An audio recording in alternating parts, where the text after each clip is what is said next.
Welcome to the Whose Body Is It podcast. I'm your host, Isabella Malvin.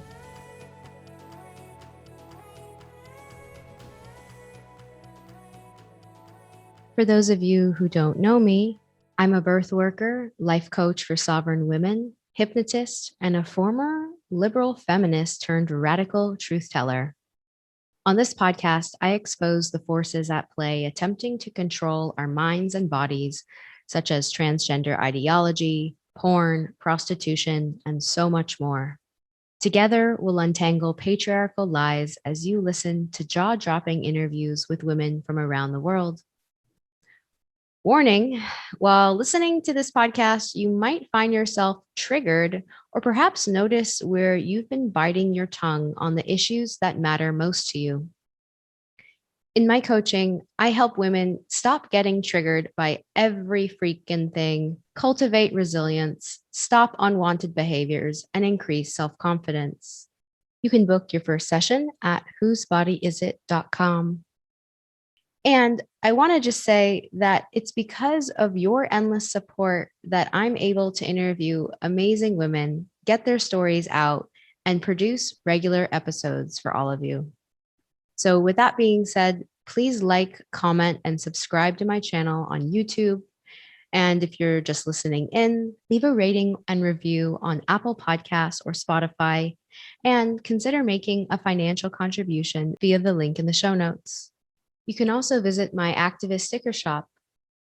My pro-woman stickers have the power to intercept transhumanist programming. So be sure to take a photo of your stickers out in the wild and tag me on Instagram at Whose Body Is It. Without further ado, let's get into this week's story. In this episode, Suuzi Hazen and I discuss healing for women who have suffered at the hands of Western medical doctors and misogynistic social conditioning. Susie shares about her introduction to the wonders of drinking goat's milk and what is required for the body to recover from nutrient-deficient diets. We get into the physical, emotional, and spiritual aspects of healing from a hysterectomy, the absolute nightmare wrong sex hormones are for the body, and the energy dynamics of our unique sexualities. Susie encourages listeners who have been traumatized by the brutality of Western medicine to know that they are not alone or beyond the capacity to live in wholeness again. So my name is Suuzi Hazen. I'm 41, which I think is kind of relevant just because, so much happens as we get older. So I'm kind of excited about being 41. I'm a mom, I'm a wife. I own a small business where we make and manufacture a nutritional supplement from 100% grass-fed beef liver. So I'm very into deep nutrition, like Weston A. Price style deep nutrition. I'm a farmer, a goat farmer. And I'm also a doctor of traditional Chinese medicine. So I did my undergraduate degree in women's studies and English literature. And then from there, I went on to do a doctoral degree in traditional Chinese medicine. So I spent 5 years studying that. I traveled to China and worked at a hospital there. And I also interned with two incredible mentors. So it's a very important part of who I am and my background. How did you get into the goat farming? Because I know you through the liver pills that you sell from the Mother's Best liver pills. But how did you get into the goat farming? Yeah, well, it was really a happy accident. I have always loved the farm. I have always loved the outdoors. My parents both grew up on small family farms. So as a child, I was always on my grandparents' farms and my relatives' farms. Um, my own parents were very eager to get off the farm, understandably, but I was like, wanted to get back on. You know how kids are like that. So I moved from Canada to California when I was 29 to get married to my husband. And coincidentally, a friend was renting his father's property to farm on. So they were just goat farming on the property that I came to live on. And I just got obsessed with it instantly. I had never been a milk drinker my whole childhood. I basically refused to touch milk. It was just gross to me, which generally that skim milk from the supermarket is kind of yucky. And I remember being offered like a big, kind of a quart jar of goat's milk from this goat farmer. And he was like, try it, it's really good. And I was like, whoa, like, ew. But I was like, okay, I'll try it. Everybody else is doing it. And when I tasted this goat's milk, it was like, have you ever seen the images of a mycelium, like how it Yes. disperses into the ground? That's how it was in my body. I felt this Wow. like radiation of tingles and nutrition that went just all the way down through my inner organs out to the tips of my fingers. And I was like, whoa, I want this. So I have been farming, milking, harvesting, brush clearing, everything with goats for about 10, a little longer than 10 years. And it's also a really important part of my mothering because Mhm. I really am very committed to maximizing my children's genetic quality through the nutrition they consume. And so it's just a big part of what I do. It's a lot of work, but it's really fun. And when you were studying Eastern medicine or traditional Chinese medicine, were they promoting animal-based diets or was Oh, it yeah. okay, they were. Oh, yeah. Yeah. And it was kind of ironic because at that time in my life, I was vegetarian. So I went through this Mhm. entire 5-year long education as a vegetarian, having multiple professors tell me, you're blood deficient, you need Mhm. chicken, you need soup, you need fish eggs. And it took me so long to hear it. I mean, I had to have basically a full health breakdown Mm. before I could open my mind to what they were saying. Because Mhm. traditional Chinese medicine is completely based on nose to tail eating. So that means, you harvest an animal, you have the muscle meat, but you also have the bone. You use the bone to make soup. And then you have the internal organs, which are almost like they're almost like vitamins. Mm. They're nutritional storehouses of what we call the fat soluble vitamins, vitamins A, D, B, K, and also all sorts of stuff that there's really no good description for except for maybe precious substances. So Mm. in traditional Chinese medicine, when a person is sick, they are just so focused on feeding them herbal bone broths, and it really works. It really works. Why so I was also a vegetarian for about 8 years. I didn't end up, ever studying nutrition, but I'm curious, what were your reasons for becoming a vegetarian? Great question. So when I went to college, I entered college as a relatively healthy, normal girl. And, your head just gets spun around by everything that's going on in college. And, in some ways it's good, in some ways it's not good. And I was going to the college cafeteria, and it was just like, ugh, it wasn't great. And I met a friend and she was like, "Well, I'm vegetarian. Why don't you just be vegetarian? Then you can just have the salads." And I was like, "Oh, you have saved my life." And so I went vegetarian. Then I think fairly shortly after that, I saw that PETA propaganda piece, Meet Your Meat. And interestingly enough, growing up on and around a lot of farms, and the spectrum being from a outdoor hobby farm, mixed farm, to full industrial confined animal feeding operations. Like I personally had friends whose parents owned, massive chicken barns, um, dairies that have the horrible little pods for the Mhm. veal calves outside. That's part of my background, just where I grew up in rural British Columbia, Canada. And so I knew about all that stuff. I'd seen it and I knew how crappy it was. So it wasn't a hard sell for me to go vegetarian. And then after my health drastically broke down around year 7, which is typical because that's when your vitamin B12 stores deplete, is at year 7. I didn't know Then that. transitioned back to being an omnivore. And at that time, it was great because grass fed, pasture raised, ethically harvested, that was on the menu now. So that was really, really nice because that just wasn't really a dialogue probably up until, I don't know, 2005, 2009, maybe. Hmm. Hmm.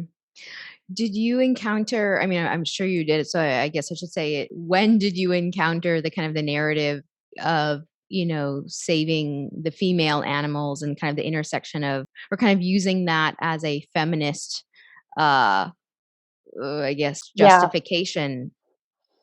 I think I was in that field a little bit earlier than that narrative. Like I was a pretty serious ethical vegetarian, but I don't remember talking about, dairy cows being raped or Mm, anything like that. It just maybe it hadn't gotten quite as extreme at that point. But I do find that languaging pretty it's just very disrespectful to adult human females or young human females who have been raped because it's not the same thing. So, yeah. but that said, within the industrial agriculture system, there's horrible abuses, and that's I don't want to gloss that over Hmm. either. Hmm. So, Hmm. I became a vegetarian because I thought I was gonna be able to, like, stay skinny more easily. Mine was mhm. totally superficial. I mean, I remember, like, being also exposed to all the PETA propaganda, and I was a huge Alicia, Silverstone fan at the time. She was like a big PETA rep. And so I feel like I collected reinforcement as I, Of course. decided that this would be the healthiest, AKA I would like be, in my mind, healthy meant like being skinny. And I also was disgusted by chicken. I mean, I never, I think I almost exclusively grew up on chicken. And so when I could finally take a break from chicken, it was a huge relief, but I didn't have the kind of wherewithal. I mean, it sounds like you stepped into it in college. I was about 13. So I was just kind of going wherever the wind blew me at that point. But, I love talking about this because it's such a common experience with women. I'm about 10 years younger than you, and still I find that, like, my peers, I imagine it was maybe with your peers as well, and this phenomena now, the kind of the trend that we're in now, I think, like, back to the land, back to the kind of ancestral eating is so amazing, and I'm, like, seeing it bubble up, which is why I'm so excited to talk to you about, like, why this whole liver thing is essential, It's and why you important. decided to make a company, really design to create a company around the healing benefits of liver Of liver. specifically. So yeah, would you mind talking just a little bit about how you got into to Yeah. making liver pills? I would love to. And I also just kind of wanted to mention that, the focus of our conversation, I really do want it to be on for women healing during their detransition Yes, recovery process. So we'll I totally think get to that. we'll get there. And Yes. also it's, the food and as you're describing, you went vegetarian almost it was a version of an eating disorder, and that's so common. And I also I'm in lifelong recovery from having an eating disorder, which for me started around age 9. Mm, um, and it's such a huge issue for girls, teens, and adult women as well in our society. And it weaves in with the vegetarian thing in a interesting way, because yeah, for a lot of us, we're like, we just want to cut so many things out of our experience just to try and stay physically small. And it's a analog for just the ways we keep ourselves energetically small as well. totally. Um, yeah, so I was in recovery from vegetarianism, and I will say the recovery process for me, I think it was a solid 5 to 7 years. And there's a kind of a saying that we have in Chinese medicine, which is however long it took you to get sick, it's going to take you about that long to get better as well. So say you had 3 years during which you became chronically exhausted or something. So give Mhm. yourself 3 years to recover from that. And you should be feeling Interesting. better the Mhm. entire time, but we can't rush healing. Mm. We want to, but that's not how our bodies work. Anyways, I was still recovering from vegetarianism. I think I was on about year 5. And I got this little voice in my head saying, "You need liver." And it was really like kind of a spiritual transmission. You know that little voice that we hear, and a lot of the time we actually will just ignore it because it's kind of quiet.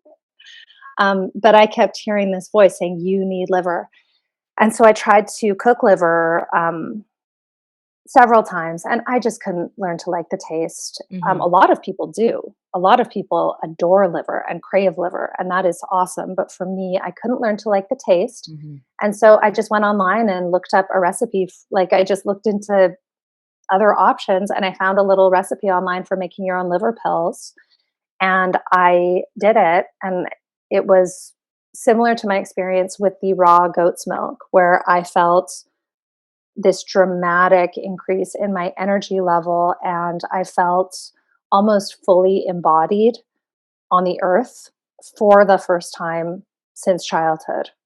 It Wow. was it was shocking how much drastically healthier, more grounded, and just kind of normal I felt, and the business just really grew organically from there. Mm. So yeah. And to clarify, you started off with beef liver, and that is Hmm. the kind of liver that Yes. you sell. Okay. Yes, we do Amazing. use 100% grass-fed beef. We're very Mhm. mindful about the ranches that we source from. I will make liver pills with deer liver and goat liver, but I just keep those for myself and my family. I don't, I want to make sure that the people that are ordering it get what they actually ordered. But you can Totally. do it with anything. And there are full instructions on my website for how to make them yourself. And I always refer people to that because if you're in a stage in your life where you have a little bit more time than you have cash, Mhm. it's easy and it's fun. And you can do this with your oven on low or a basic food dehydrator. And Mhm. yeah, so I always point people to that resource if they want to DIY. That's awesome. Oh, I didn't know you had that resource. That's so cool. I love that. Yeah. I have not ventured into buying fresh liver and Hmm. cooking it myself either. I have been doing the pills. My very first liver pills were your liver pills that I started in 2019, and yeah, I've noticed a definitely a better sense of energy, and I was able to wean off, like synthetic supplements, and get my B complex, from liver, and then I also take heart, and I think that's where I get my quercetin, if I have that right. Yes. Yes, Yeah. yeah. So Good. that's Yeah. awesome. Good for you. I was gonna say, and you chose the name Mother's Best. Why did you want this specifically to kind of like reach out to moms? Yeah. Yeah. Well, yeah, mother's best liver pills. It's a really important part of all traditional and indigenous cultures is to nourish the mother pre-conception. Now, in traditional cultures, they'll talk about like pre-marriage. Like we've got to get her healthy before she gets married Mm, because they're planning on you getting pregnant like as soon as possible once you get married. Um, because they want your body to be absolutely replete with nutrients so that when you get pregnant, your body is ready to form a healthy child. mhm. And, one of the more common and kind of sad birth defects that we have here in North America would be do you know what spina bifida is? A lot of Yes. people have heard of it. It's so sad. And that is caused by mothers not having adequate B vitamin storages. Mm, So if you get pregnant and you don't have adequate B vitamin storages, that's what can happen to your child. Just the basically the nexus of the embryo doesn't form correctly and causes their spine, brain, nervous system to be malformed. And you can't, if you start supplementing during pregnancy, that's just not good enough. Mhm. So our Western idea that like, "Oh, okay, I found out that I'm pregnant. I'm 2 months pregnant now. Let's start taking my prenatals." It's like digging a well when you're already thirsty, really. It's not Right. to say that, well, I don't recommend prenatals at all, in Mhm. fact, Mhm. but Yeah, I don't recommend any of my clients as not at well. all. No Yeah. synthetic vitamins. They're very hard on your liver and kidneys, and you'll know Mhm. that because you pee yellow when you take them. So Yeah. if you're peeing yellow, that means that your liver and kidneys have basically had to detox your bloodstream and get it out through your urine, and that's hard on your body. We don't want to Mm. be doing that. Mm. So, speaking of organ damage, maybe we could transition into talking about a bit of a Mm, heavier aspect of sure. where your knowledge base lies is helping women heal from hysterectomy. So, Yeah. how did you start to kind of get familiar with that? Yeah. I guess demographic. Well, I've always been a weirdo, let's say, and I've just always had a real love for different, unique people, which I would include myself in that category. And so, as especially when I was in college and my like eyes were open to gay people, which was what was mostly on the radar at that time. I was like, I've just always had a really, I don't know, just a lot of interest in people that were different and like admiration for what it takes to walk in that world that way. And also just kind of this inner acknowledgement, which was later borne out by my anthropological research that, humans have a natural variance in our sexual behaviors, and it's it's relevant. It's actually important and necessary to our traditional communities to have that. Now, the Christian church and other forms of organized religion really pooped all over that, but I'm all for like going back to a better way. So, anyways, I was really intrigued by that, Mhm. and I met a few trans people, and this was right around the time that I was starting traditional Chinese medicine school and learning about that. And I remember just thinking to myself, oh my goodness, these cross sex hormones, also known as wrong sex hormones, this is going to be an absolute nightmare for people's bodies. This is a really bad idea. Um, and So it was kind of one of those things where the first time I learned about it, instantaneously I knew this is going to be a health nightmare Mhm. for people putting that kind of stuff in their body, and there's going to be a big recovery process. Was it at that point like normalized as part of your school curriculum? Because I know I have friends who have gone into naturopathy, and alternative, like Chinese medicine schools where Hmm. it's incredibly normalized, and actually they vet you before even letting you get in the school to make sure that you are affirmative of gender identity theory. So what was it like at Interesting. that point? No, not at all. So I was in school in the early 2000s, well, actually mid to late 2000s. So I graduated in 2009. And it was a very traditional Chinese Mm, cultural experience. So within traditional Chinese culture, homosexuality is an absolute no no. mm, And transgenderism or transsexuality, like they don't even know it exists. They mm, literally don't even know it exists. So it was really never something that we talked about at school at all. It was something we learned about a little bit in my women's studies degree, but as far as the traditional Chinese medicine education I received, it was very much focused on um, males and females and the different healthcare needs that males and females have, and as well as the extreme value that males and females derive from their relationships with each other, sexuality, and forming a family and a cohesive family unit. Both sexes are seen as having very special gifts to share and also having special needs health wise. Mm. So, as far as there is some interesting stuff. Are you familiar with the author Mantak Chia, No. he wrote several books on Taoist sexuality. He's Mm. really neat, and he's got probably 5 or 6 books on Taoist sexuality.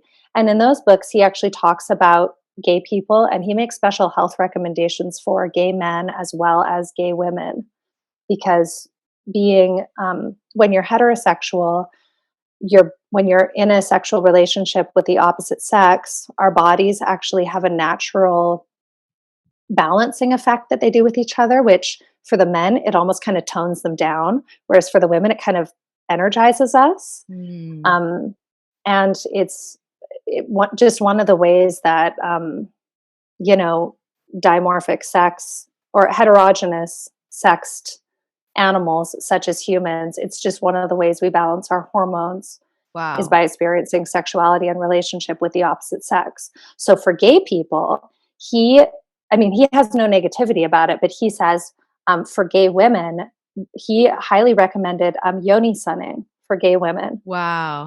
Yeah, to help, just to help bring up what's called your yang qi. So that's, there's Mm. yin and yang being the more masculine, energizing. So he highly recommended yoni sunning for gay women.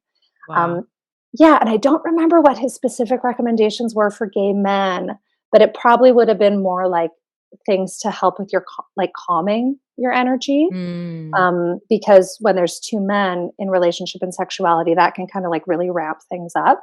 And 2 Mm. women in relationship and sexuality, maybe they need more of that kind of solar sun type stimulation. So Mm. it's neat. Yeah. Wow, that is so fascinating. And like I think we've been so programmed to like be on guard. I think rightfully so, like when it comes to homophobia.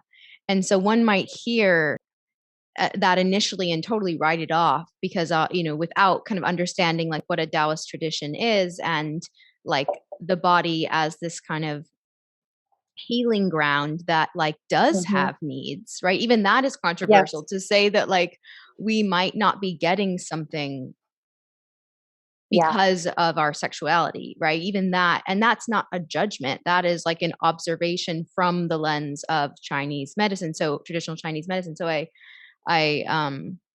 wow, I kind of love that. And again, from my very preliminary kind of understanding is that like traditional Chinese medicine is all about nourishing and it is. like it kind of Healing. healing, versus the kind of finding that there's something wrong and then developing a cure for it, like how the scientific model works. And this is also, I think of the wise woman tradition, that Susan Weed talks about, that we are already perfectly whole.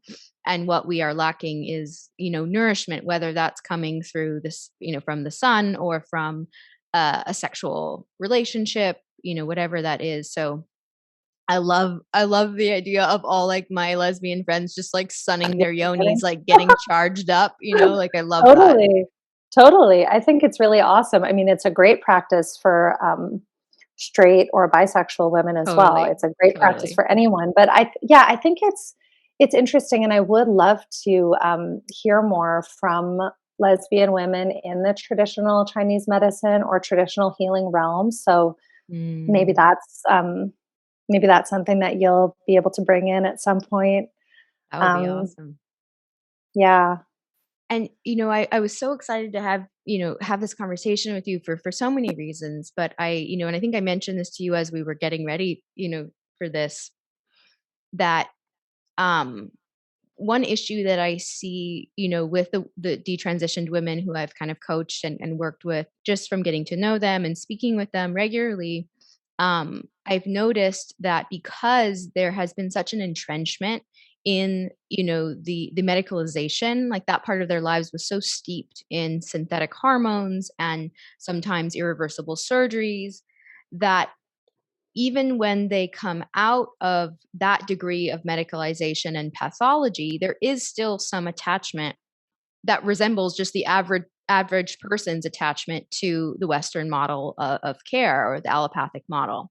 So, I hope that anyone listening who is detransitioned and is looking, to really kind of divorce themselves and step into a completely different kind of paradigm around healing, around health, really soaks up all of the wisdom that you have to share. And it's so exciting because I think, you know, perhaps more than any woman, other than maybe someone who's newly postpartum, that having the womb removed or after a hysterectomy, I mean, I can't think of a more crucial time, for replenishment. Healing.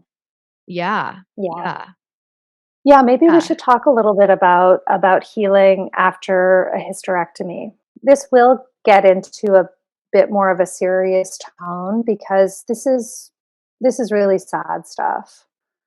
Um, in Chinese medicine, we call the uterus.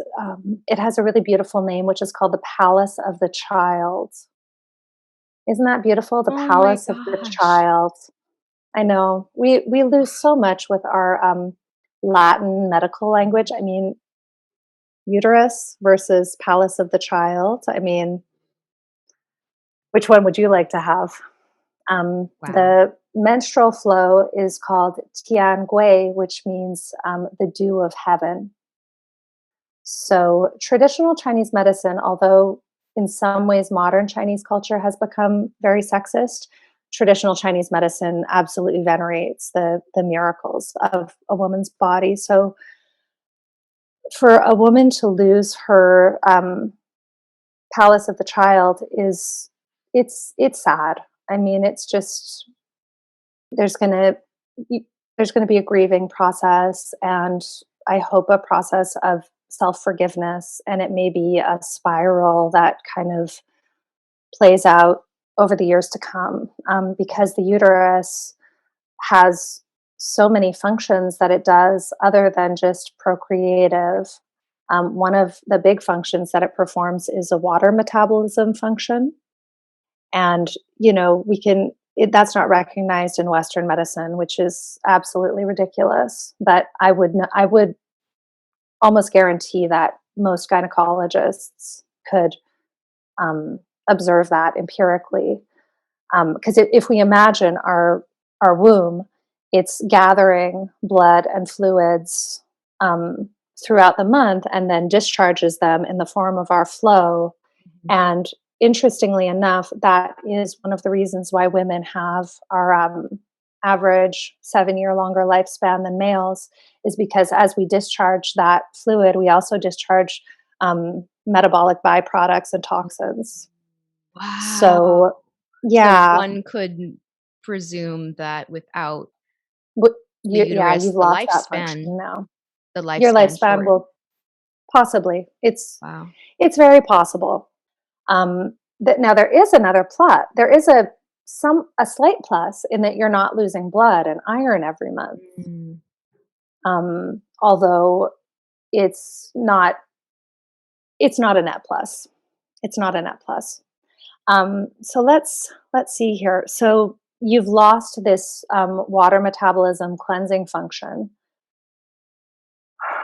So it's going to make it harder to maintain a normal body composition. You're going to have, sadly, if you've lost your uterus, you are going to have the tendency to put on weight.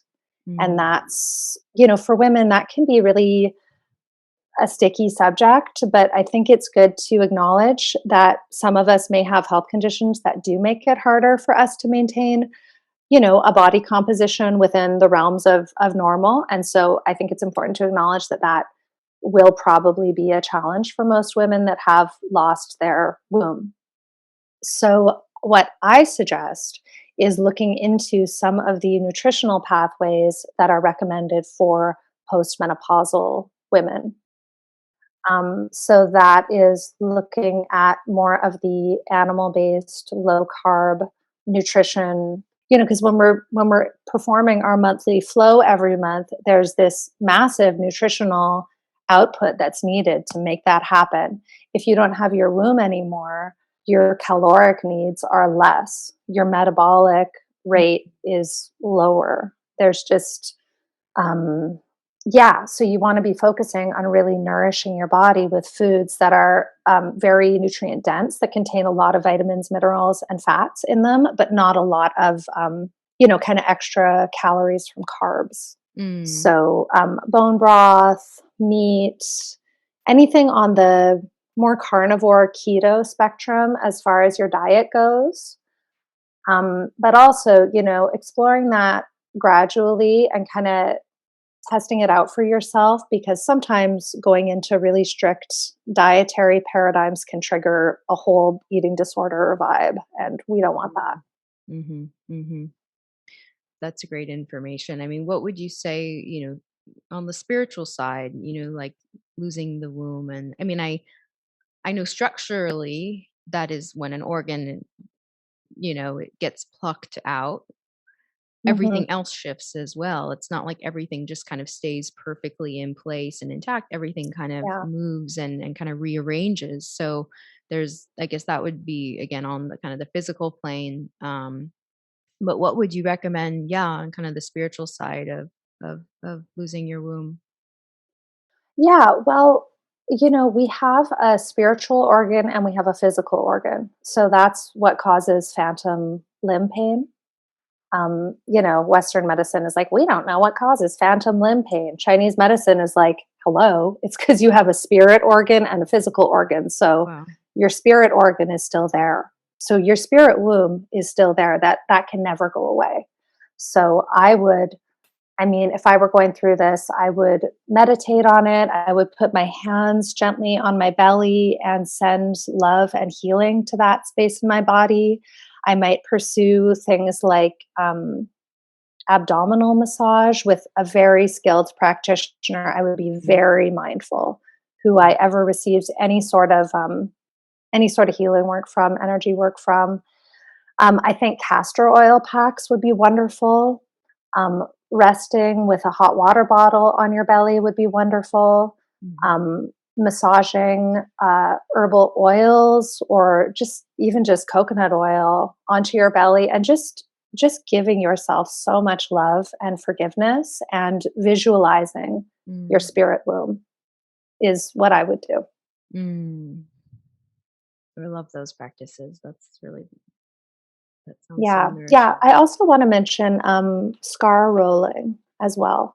So this is a really, really neat practice, and this is something for anyone that's had any surgeries before.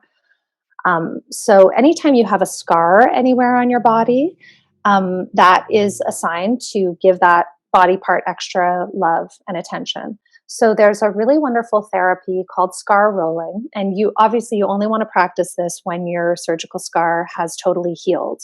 So the way scars are is they'll kind of tend to it's like when our body's trying to heal, it obviously overdoes it, right? So we'll just have sort of nice smooth skin, and then we'll have this bumpy scar.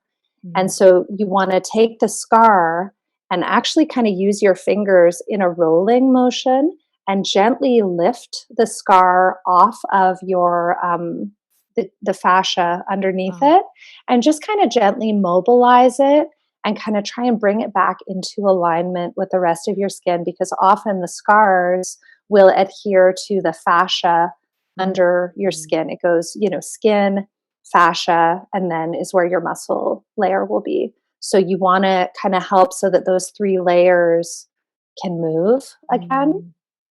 So yeah, scar rolling would be something I would really recommend for any surgical scars, whether it's from the mastectomy or the abdominal surgeries. And you want to do that practice with your skin dry.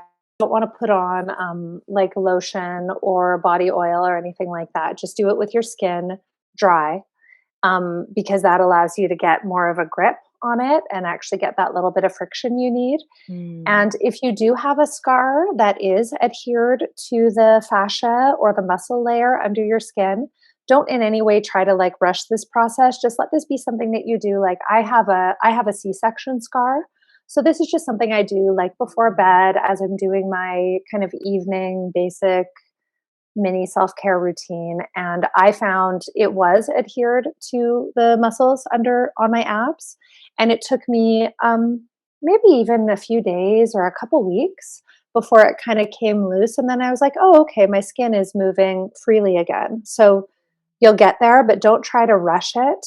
And if it really feels like it's stuck, just just let this be a slow deal. Mm. Um, I mean, healing, it's not fast, it's not linear. And I think one of the reasons why we as women can get into trouble with stuff like transitioning or eating disorders is because we're just trying to rush, trying to get somewhere in a rush. And maybe if we slowed down, we wouldn't have made the same mistakes that we made. So let's not carry that forward into the future. Mm. I love that. It's like the same tools that you would, you know, the same recommendations you would give to someone healing from a C-section scar. I mean, it's Yeah, all in the spectrum of healing from, of what's women's been healing. done to our bodies. Yeah. Yeah. Yes.